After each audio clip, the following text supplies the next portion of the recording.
Hello students, बहुत बहुत स्वागत है एक बार फिर से इस वन शॉट सीरीज के अंदर। तो मैं आपको केमिस्ट्री के कुछ इंपॉर्टेंट क्वेश्चंस बता रहा हूँ। दो चैप्टरों के मैंने आपको बता दिए थे।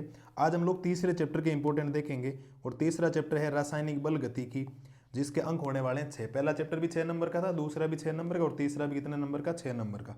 आप इन क्वेश्चन को याद कर लीजिएगा, बहुत अच्छे मार्क्स आपके आ जाएंगे।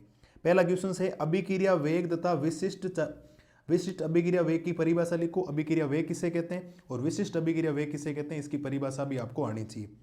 अभिक्रिया की कोटि ज्ञात करना कि अभिक्रिया की कोटि कैसे ज्ञात करने, ये आपको आना चाहिए। अभिक्रिया का वेग लिखना, अभिक्रिया का वेग कैसे लिखते हैं, ये क्वेश्चंस भी आपको अच्छी तरीके से आना चाहिए।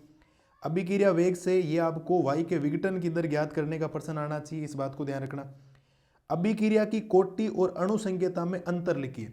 अभिक्रिया की कोटि और अणु संकेता जो होती है उसमें आपको अंतर आना चाहिए, इस बात को ध्यान रखना। डिफरेंस क्या होता है ये आपको अच्छी तरीके से आना चाहिए। सक्रियण ऊर्जा व आरण्य समीकरण लिखिए। सक्रियण ऊर्जा और आरण्य समीकरण आपको आना चाहिए बढ़िया तरीके से, इस बात को ध्यान रखना।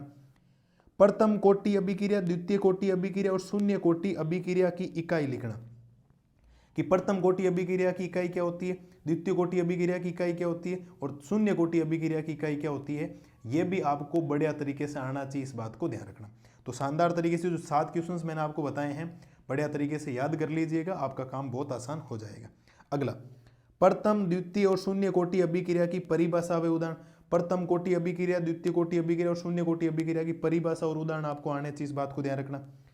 छद्म एकाणुक अभिक्रिया की परिभाषा व उदाहरण, जो छद्म एकाणुक अभिक्रिया होती है उसकी परिभाषा आपको आनी चाहिए, इस बात को ध्यान रखना। ठीक है, ये हो गया। फिर क्वेश्चन आपके सामने आ रहा है कि प्रथम कोटि व द्वितीय कोटि की अभिक्रिया का अर्धायु ज्ञात करने का सूत्र स्थापित करना और इस पर अंकित प्रश्न। प्रथम और द्वितीय कोटि की जो अभिक्रिया है उसकी अर्धायु ज्ञात करने का सूत्र स्थापित होना चाहिए आपके लिए और इस पर अंकित प्रश्न भी आपको अच्छी तरीके से आना चाहिए, इस बात को ध्यान रखना। शून्य कोटि अभिक्रिया का समाकलित वेग समीकरण स्थापित करना, जो शून्य कोटि की अभिक्रिया है उसके ऊपर समाकलित वेग समीकरण आपको स्थापित करना आना चाहिए, इस बात को ध्यान रखना।